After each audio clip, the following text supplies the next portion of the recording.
lot of selling going on in Japan. Quite a bit of pitching though. Hello, my name is Greg Story. I'm the president of Dale Carnegie Training here in Japan and the best-selling author of Japan Sales Mastery. We're coming to you from the High Performance Center here in Akasaka, Minato-ku, the very business center of Tokyo. This is part of a series, maybe number 24 I think, for how to do business in Japan or doing business in Japan. And today I want to talk a little bit about the world of asking questions rather than pitching in selling. Now, in the West, we've been trained in consultative selling for many decades. So all the buyers are completely schooled up in how this works. You meet the buyer, you ask a series of questions to really uncover their needs, you line up your solution if it fits, and then that's what you provide. Now, in Japan, they've been trained by pitch people, not salespeople, forever. They don't actually know what salespeople here are yet because they're not doing anything apart from just pitching. So they don't ask questions. They turn up and then they start going through whatever it is I've got, trying to throw enough mud on the wall, see how much will stick. Not the best idea. Now, if you're coming out of a Western sales environment and you're used to having that consultative selling as a background to the whole sales meeting, you're going to go into that sales meeting in Japan and you're going to start asking questions. Here's the first problem. They won't answer them. And frankly, they're insulted. You are asking me questions. By the way, I'm not the buyer is king like in the West. I'm God in Japan. You cannot ask God questions. You give your pitch like every other salesman I've ever met in my entire career, and then I'll shoot holes in it and tell you what's wrong with it. That's how we do it here in Japan. Well, you don't want to do that in Japan because that's a very hard way to get a sale. Now, you can ask questions, but you just can't blunder in there and start blasting away with your questions. You have to set it up. And here's a great way to set it up. So you get through the sort of chit-chat, small talk, rapport building at the very, very start, and then you go into something like this.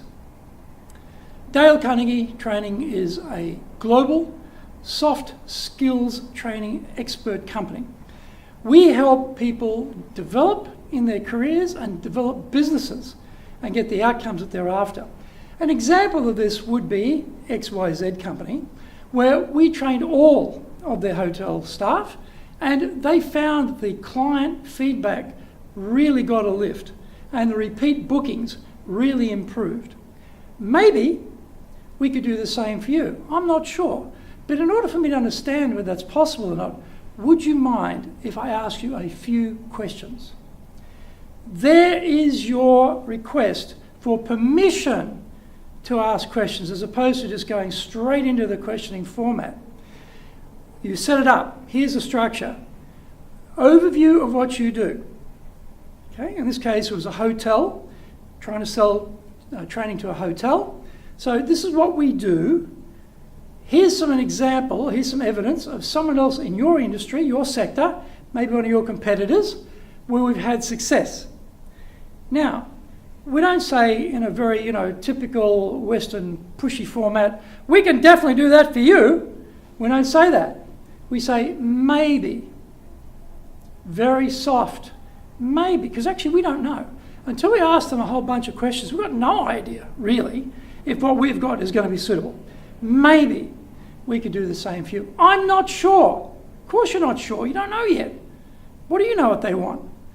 But in order for me to understand that, would you mind if I ask you a few questions? Now, if they have interest, there will probably be a lot of questions. But we don't know that. There may be no interest and therefore there'll only be a few questions. So we sort of go into the minimum of what this possibly might turn out like. And then we ask well-designed questions of the buyer. And mentally, we're running through our library of solutions in our mind and saying, do I have a match here? They want this. Do we have that? And if you don't have it, don't waste their time. Don't waste your time. Go and find a buyer that you can help. But we're doing that. And then when it comes to solution provision, we've known in our questioning stage what they were looking for, so we can link the solution part to the problem solution. Now, this is very fundamental in Western selling, but in Japan it's basically unknown. People come in here, they give their pitch, they go through their entire range. They talk about the spec, they talk about the detail, they talk about the features, just pound, pound, pound, pound, pound the buyer, and then hope they're going to get a sale. So the buyers have been trained by this echelon of really poor, underperforming salespeople. But you turn up and you're a skilled professional, you're not going to be successful automatically here just because you're doing the right thing, because they will not actually accept your question. You will ask them the question, guess what? They'll just sit there, silent, and not say a thing. You've asked the question, they don't even respond. Or when they do respond, they start asking for your pitch. And that's always a bad, bad, bad road to take, I can tell you that. So you have to set it up, and you have to be a professional about well-designed questions, ask for permission, then you can go into your questioning sequence. If you do that, you will be successful in sales in Japan. But if you want to be a pitch person rather than a professional salesperson, well, good luck for that. Give me a call. Let me know how that worked out for you. I don't think it'll work too well. Try being a professional. Get permission to ask your questions here in Japan.